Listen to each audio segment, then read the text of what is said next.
Magandang umaga sa inyong lahat.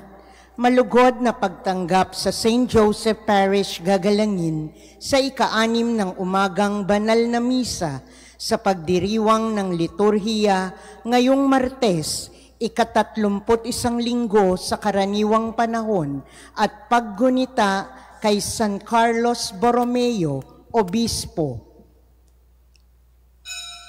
Tumayo po ang lahat at tayo'y makiisa sa banal na misa na pamumunuan ng ating kura paroko, Reverendo Padre Douglas D. Badong.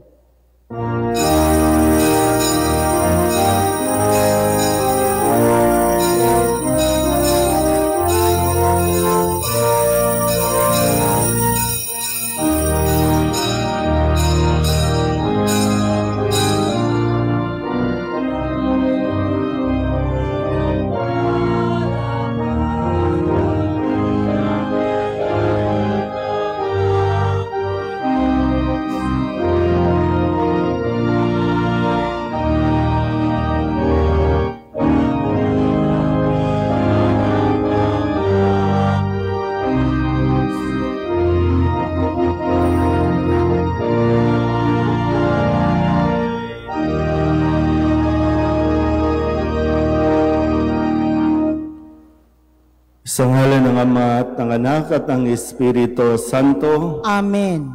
Ang pagpapala na ating Panginoong Hesus Kristo, ang pag-ibig ng Diyos Ama, at ang pakikipagkaisa ng Espiritu Santo naway sumainyong lahat. At sumaiyo rin. Ngayon po ay ginugunita natin ang kapisahan ni San Carlos Borromeo, isang obispo. Mga kapatid, aminin natin ang ating mga kasalanan upang tayo'y maging marapat gumanap sa banal na pagdiriwang. Inaamin ko sa makapangyarihang Diyos at sa inyo mga kapatid na lubha akong nagkasala sa isip, sa salita at sa gawa at sa aking pagkukulang. Kaya isinasamo ko sa mahal na Birheng Maria, sa lahat ng mga anghel at mga banal, at sa inyo mga kapatid, na ako'y panalangin sa Panginoong ating Diyos. Kaawahan tayo ng makapangyarihang Diyos, patawarin tayo sa ating mga kasalanan, at patnubayan tayo sa buhay na walang hanggan. Amen. Panginoon, kaawaan mo kami. Panginoon, kaawaan mo kami. Kristo, kaawaan mo kami. Kristo, kaawaan mo kami. Panginoon, kaawaan mo kami. Panginoon, kaawaan mo kami. Manalangin tayo. Ama naming makapangyarihan, panatilihin mong lumulukob sa iyong sambayanan ang iyong Espiritong pumupuspos sa Obispong si San Carlos upang kami laging magkaroon ng pagbabago sa kapagiging kawangis ng anak mo para maipamalas namin ang kanyang mukha sa mundo sa pamamagitan niya kasama ng Espiritu Santo magpasawalang hanggan. Amen. Pagbasa mula sa sulat ni Apostol San Pablo sa mga taga-Roma. Mga kapatid, tayo'y marami ngunit nabubuo sa iisang katawan ni Kristo at isa't isa'y bahagi ng iba. Yamang mayroon tayong mga kaloob na magkakaiba ayon sa kagandahang loob ng Diyos sa atin, gamitin natin ang mga kaloob na iyan. Kung pagpapahayag ng kalooban ng Diyos ay pinagkaloob sa atin, ipahayag natin ito ayon sa sukat ng ating pananampalataya. Kung paglilingkod, maglingkod tayo. Magturo ang tumanggap ng kaloob na pagtuturo at mangaral ang may kaloob na pangangaral. Kung pag-aabuloy, mag-abuloy ng buong kaya. Kung pamumuno, mamuno ng buong sikap. Kung nagkakawang gawa, gawin ito ng buong galak. Maging tunay ang inyong pag-ibig. Kasuklaman ninyo ang masama, pakaibigin ang mabuti. Mag-ibigan kayo na parang tunay na magkakapatid. Pahalagahan ninyo ang iba ng higit sa pagpapahalaga nila sa inyo. Magpakasipag kayo at buong pusong maglingkod sa Panginoon. Magalak kayo dahil sa inyong pag-asa. Magtiyaga kayo sa inyong kapighatian at laging manalangin. Tumulong kayo sa pangangailangan ng mga kapatid. Ibukas ninyong lagi ang inyong pinto sa mga taga-ibang lugar. Idalangin ninyo ang mga umusig sa inyo. Idalangin pagpalain at huwag sumpain. Makigalak kayo sa mga nagagalak. Makitangis sa mga tumatangis. Magkaisa kayo ng loobin. Ang salita ng Diyos. Salamat sa Diyos. Sa iyong kapayapaan, Diyos ko, ako'y alagaan. Sa iyong kapayapaan, Diyos ko, ako'y alagaan. O Panginoon ko, ang pagmamataas, tinalikdang ko na at iniwang ganap. Ang mga gawain na magpapatanyag, iniwang ko na rin, di ko na hinangad. Sa iyong kapayapaan, Diyos ko, ako'y alagaan. Mapayapa ako at nasisiyahan, tulad ninyong sanggol sa bisig ni inay. Sa iyong kapayapaan, Diyos ko, ako'y alagaan. Kaya mula ngayon, ikaw o Israel, sa iyong Panginoon, magtiwalang tambing. Sa iyong kapayapaan, Diyos ko, ako'y alagaan. Tatayo na po ang lahat.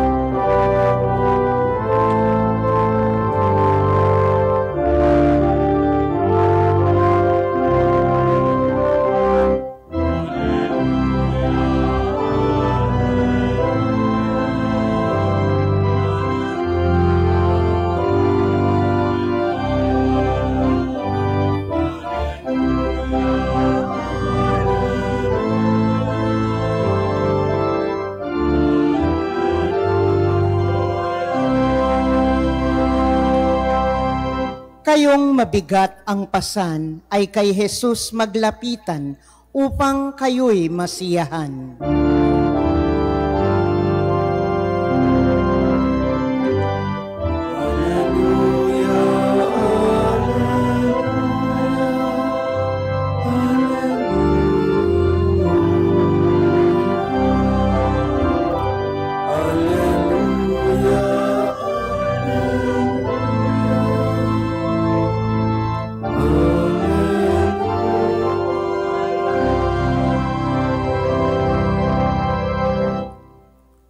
Sumainyo ang Panginoon. At sumaiyo rin. Ang mabuting balita ng Panginoon ayon kay San Lucas. Papuri sa iyo, Panginoon. Noong panahong iyon, sinabi kay Jesus ng isa sa mga kasalo niya sa hapag, "Mapalad ang makakasalo sa hapag sa kaharian ng Diyos."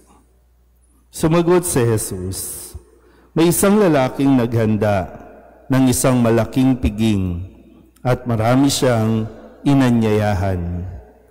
Nang dumating ang oras ng piging, inutusan niya ang kanyang mga alipin at ipinasabi sa mga inanyayahan, 'Halina kayo, handa na ang lahat.' Ngunit nagdahilan silang lahat. Ang sabi ng una, 'Nakabili ako ng bukid at kailangan kong puntahan. Kayo na sana ang bahalang magpaumanhin sa akin.' At sinabi ng isa, 'Nakabili ako ng 5 pares na baka at kailangan kong isingkaw para masubok. Kayo na sana ang bahalang magpaumanhin sa akin.' Sinabi naman ng isa pa, 'Bagong kasal ako kaya hindi ako makadadalo.' Bumalik ang alipin at ibinalita ito sa kanyang Panginoon.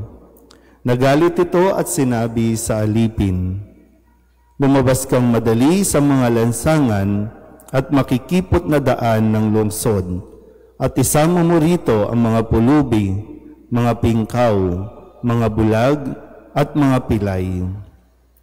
Pagbabalik ng alipin ay sinabi niya, 'Panginoon, nagawa na po ang iniutos ninyo, ngunit maluwag pa.' Kaya't sinabi ng Panginoon sa alipin, Lumabas ka sa mga lansangan at sa mga landas at pilitin mong pumarito ang mga tao upang mapuno ang aking bahay. Sinasabi ko sa inyo, isa man sa mga unang inanyayahan ay hindi makatitikim ng aking handa. Ang mabuting balita ng Panginoon. Pinupuri ka namin, Panginoong Hesukristo. Isang magandang umaga po sa inyong lahat. Ngayon po ay Martes ng ika-31 linggo sa karaniwang panahon at atin pong ginugunita ang kapistahan ni St. Charles Borromeo o San Carlos, isa sa mga obispo at nagtatag ng mga seminaryo para sa paghuhubog ng mga lalaking tutugon sa bukasyon ng pagpapari at pagpapahayag ng mabuting balita. Kung kaya, sa ating pong ebanghelyo, narinig natin ang talinghaga muli na ibinigay ni Kristo upang ipaunawa na nais ng Diyos na ang lahat ay makasalo niya doon sa kalangitan. At sa pananaw ng mga Hudyo, mga Israelita, sila ang unang tinawag, sila ang pinili, sila ang unang inanyayahan, pero marami sa mga Hudyo ang tinanggihan ng paanyayang ito at ayaw kilalanin ang ipinadala, ang Mesiyas na naghatid ng mabuting balita, at yan ay ang ating Panginoong Hesukristo. So dito po sa mga kwento sa talinghaga, maluwag pa ang piging at nais pa ng Diyos na mapuno pa ito, pero sadyang ang mga tao ay ayaw tumugon. Yan minsan, magandang mapagnilayan natin na bakit ba natin tinatanggihan ang isang imbitasyon. Sa tingin niyo po, pag kayo ba iniimbitahan, bakit ninyo tinatanggap at bakit ninyo tinatanggihan ang isang imbitasyon? Kasi dito, sabi nga, inanyayahan sila ng isang naghanda, pero maraming ginamit na dahilan. Yung isa, ginamit ang kanyang bukid. Yung isa naman, ang dinahilan, may binili siyang mga bagong pares ng baka. Yung iba naman ay dinahilan na sila ay bagong kasal. Sabi nga po, na ating classic na kasabihan o mga sinasabi, kapag gusto, may paraan. Kapag ayaw, maraming dahilan. At ganun din naman, magpasa hanggang ngayon, pag inanyayahan natin, halimbawa dito lang, pag inanyayahan natin ang mga tao na magsimba, maraming dahilan. Kesyo may pasok. Pag wala namang pasok, nasa bakasyon. Ito naman sa loob ng simba, maluwag pa. Pero yung imbitasyon, patuloy na ibinibigay, nag-aanyaya ang Panginoon.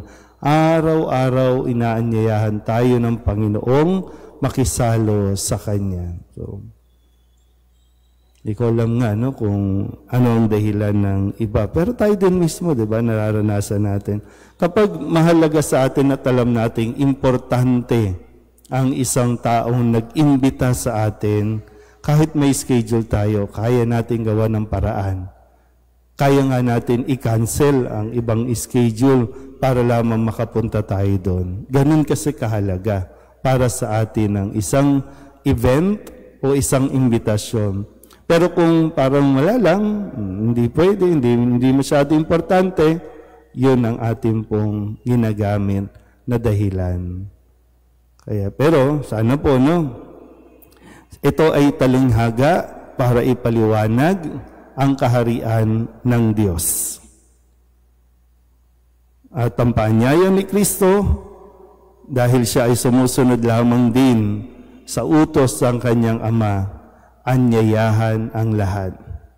Pero kung tinanggihan natin ito, baka wala nang pagkakataon. At iba na ang aanyayahan ng Panginoon. Kaya sana po, huwag natin baliwalain at huwag natin pong, kumbaga, yung bang ipagwalang halaga ang paanyaya ng Diyos sa ating lahat. Amen.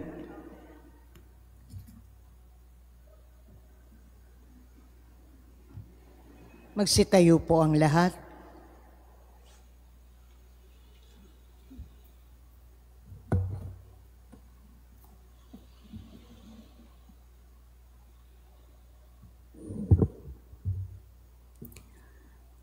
Oratio Imperata para sa katapatan, katotohanan at katarungan. Tayo pong lahat, amang makapangyarihan sa lahat, ikaw ang gumabay sa iyong bayan mula sa pagkaalipin bilang haliging ulap sa araw at haliging apoy sa gabi. Sa panahong ito ng panlilingla at katiwalian na pumabalot sa aming bayan, ipamalas mo sa amin ang iyong liwanag na nagtataboy sa lahat ng dilim. Inaamin namin kami rin ay madalas lumalakad sa kadiliman, sa aming pananahimik, pagkikibit balikat at kawalang pakialam. Hinayaan naming lumaganap ang kasinungalingan at umusbong ang katiwalian. Patawarin mo kami, Panginoon, at linisin mo ang aming mga puso sa kasalanang bumubulag at sumisira, kasalanang umaagaw ng pagkain sa may hirap at ng pag-asa sa buong bayan. Ipagkaloob mo sa amin ang mga pinunong kawangis ng puso ng iyong anak, mga pastol na handang maglingkod, hindi mga lobong sumisila.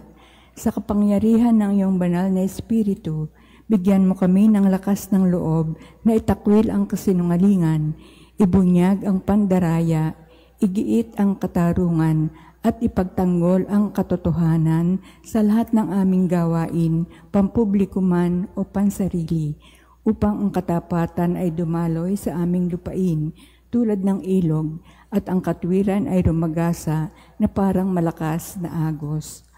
O Diyos ng katarungan at habag, gawin mong ubasan ng kabutihan ang aming bayan, hindi laso ng kasakiman, manipulasyon at pagkamakasarili, kundi pagyamanin ng katapatan, malasakit at pag-ibig. Hinihiling namin to sa pamamagitan ni Kristo na aming Panginoon. Amen. Maria, salamin ng katwiran. Ipanalangin mo kami. San Miguel Arcangel. Ipanalangin mo kami. San Lorenzo Ruiz at San Pedro Calungsod. Ipanalangin ninyo kami.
Manalangin kayo mga kapatid upang paghahain natin ang kalugdaan ng Diyos sa mga makapangyarihan. Tanggapin nawa ng Panginoon itong paghahain sa iyong mga kamay, sa kapurihan niya at karangalan, sa ating kapakinabangan, at sa buong sambayanan niyang banal. Ama naming lumikha, tunghayan mo ang aming mga alay na nasa iyong dambana.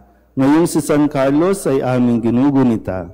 Ipagkaloob mong dito'y aming pakinabangan, ang pagiging masagana sa bunga ng gawang kabutihan, pakundangan sa bigay mo sa kanyang malasakit na kapakanan ng tanan. sa pamamagitan ni Jesucristo kasama ng Espiritu Santo, magpasawalang hanggan. Amen. Sumainyo ang Panginoon. At sumaiyo rin. Itaas sa Diyos ang inyong puso at diwa. Itinaas na namin sa Panginoon. Pasalamatan natin ang Panginoong ating Diyos. Marapat na siya'y pasalamatan. Ama naming makapangyarihan, tunay ngang marapat na ikaw ay aming pasalamatan sa pamamagitan ni Jesucristo na aming Panginoon. Ngayon si San Carlos ay pinararangalan sa pamumuhay niyang totoong uliran at pagiging maaasahan sa panunungkulan. Kaya't si Jesucristo na maaasahan sa katapatan ay inihahayag sa pangangasiwa sa sambayanan.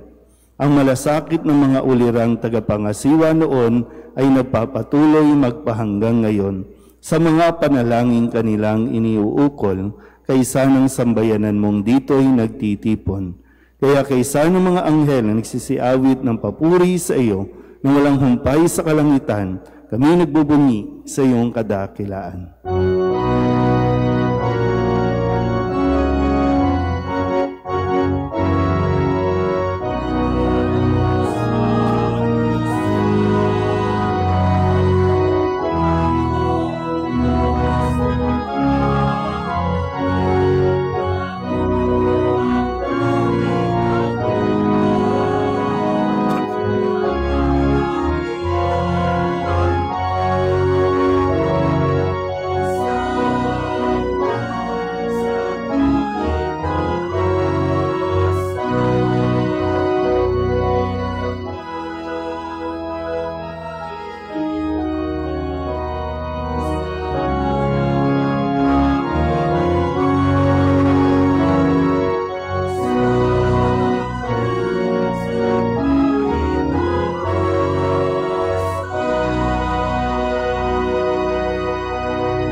Banal, ikaw ang bukal ng tanang kabanalan, kaya't sa pamamagitan ng iyong Espiritu, gawin mong banal ang kaloob na ito upang para sa aming maging katawan at dugo ng aming Panginoong Jesucristo.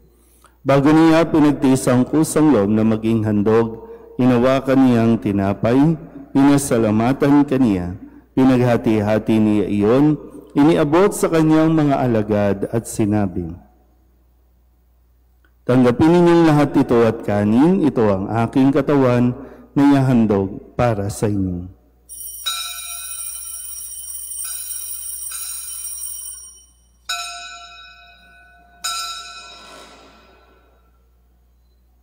Gayun din naman nung matapos ang hapunan, hinawakan niya ang kalis, muli kaniyang pinasalamatan.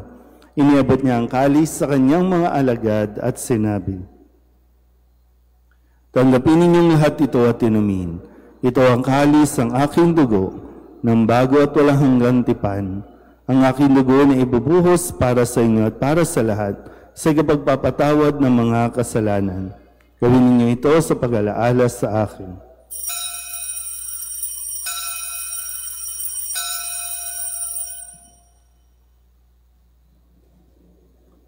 Ipagbunyi natin ang misteryo ng pananampalataya. Si Kristo'y namatay, si Kristo'y nabuhay, si Kristo'y babalik sa wakas ng panahon.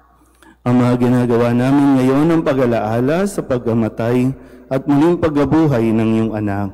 Kaya tinayaalay namin sa iyo ang tinapay na nagbibigay buhay at ang kalis na nagkakaloob ng kaligtasan. Kami nagpapasalamat dahil kami iyong minarapat na tumayo sa harap mo para maglingkod sa iyo. Isinasamo namin kami magsasalo-salo sa katawan at dugo ni Kristo ay mabuklod sa pagkakaisa sa pamamagitan ng Espiritu Santo. Amahalingapin mo ang iyong simbahang laganap sa buong daigdig. Puspusin mo kami sa pag-ibig kay San Leon na aming Papa at ni Jose na aming Obispo at ng Tanang Kaparian. Alalahanin mo rin sina Donna Tilia at Kurt Russell na tinawag mo mula sa daigdig na ito. Nung sila'y binyagan, sila'y nakaisa ni Kristo sa pagkamatay.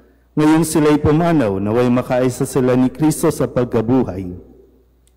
Alalahanin mo rin ang mga kapatid namin na himlay na may pag-asang sila'y muling mabubuhay gayon din ang lahat ng mga pumanaw. Kawaan mo sila at patuloyin sa iyong kaliwanagan. Kawaan mo at pagindapatin kaming lahat na makasalo sa iyong buhay na walang wakas. Kaysa ng mahal na Birheng Maria na ina ng Diyos, ng kabiyak ng puso niyang si San Jose, kaysa ng mga apostol at ng lahat ng mga banal na namuhay dito sa daigdig na kalugod-lugod sa iyo, may pagdiwang nawa namin ang pagpupuri sa ikararangal mo sa pamamagitan ng iyong anak na aming Panginoong Heso Kristo. Sa pamamagitan ni Kristo, kasama niya at sa Kanya, ang lahat ng parangal at papuri ay sa iyo, Diyos Amang makapangyarihan, kasama ng Espiritu Santo, magpasawalang hanggan.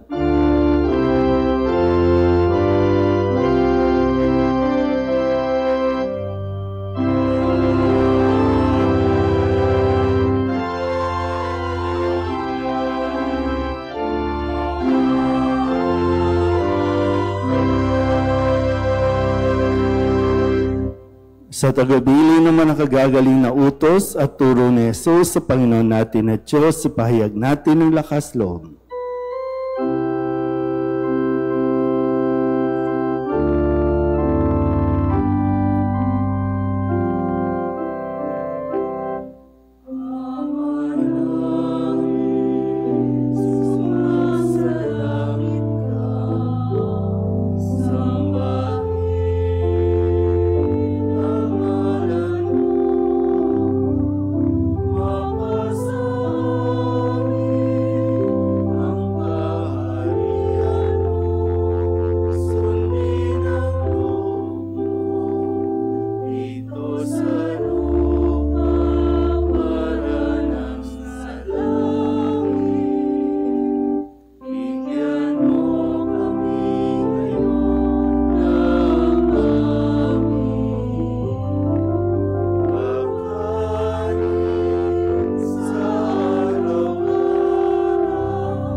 Hinihiling namin kami iadya sa lahat na masama, pagkalooban ng kapayapaan araw-araw, iligtas sa kasalanan at ilayo sa lahat ng kapahamakan, samantalang aming pinananabikan ang dakilang araw ng pagpapahayag ng tagapagligtas namin si Heso Kristo. Sapagkat iyo ang kaharian at ang kapangyarihan at ang kapurihan, magpakailanman. Amen. Panginoong Heso Kristo, sinabi mo sa iyong mga apostol, kapayapaan ang iniiwan ko sa inyo, ang aking kapayapaan ang binibigay ko sa inyo. Tunghayan mo ang aming pananampalataya at huwag ang aming mga pagkakasala. Pagkalooban mo kami ng kapayapaan at pagkakaisa ayon sa iyong kalooban, kasama ng Espiritu Santo, magpasawalang hanggan. Amen. Ang kapayapaan ng Panginoon ay laging sumainyo. At sumaiyo rin. Magbigayan po tayo ng kapayapaan sa isa't isa. Kordero ng Diyos na nag-aalis ng mga kasalanan ng sanlibutan, maawa ka sa amin. Kordero ng Diyos na nag-aalis ng mga kasalanan ng sanlibutan, maawa ka sa amin. Kordero ng Diyos na nag-aalis ng mga kasalanan ng sanlibutan, ipagkaloob mo sa amin ang kapayapaan. Ito ang kordero ng Diyos. Ito ang nag-aalis ng kasalanan ng sanlibutan. Mapalad ang mga inaanyayahan sa kanyang piging. Panginoon, hindi ako karapat-dapat na magpatuloy sa iyo, ngunit sa isang salita mo lamang ay gagaling na ako.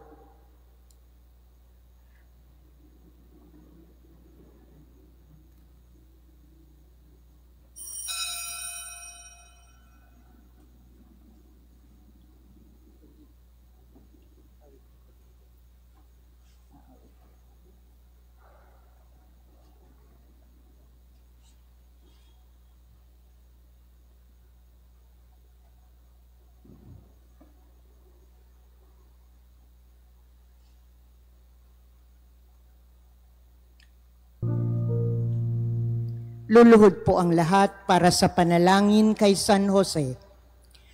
Abang tagapangalaga ng tagapagligtas, kabiyak ng puso ng mahal na Birheng Maria, sa iyo ipinagkatiwala ng Diyos ang kaisa-isa niyang anak. Sa iyo nagtiwala si Maria.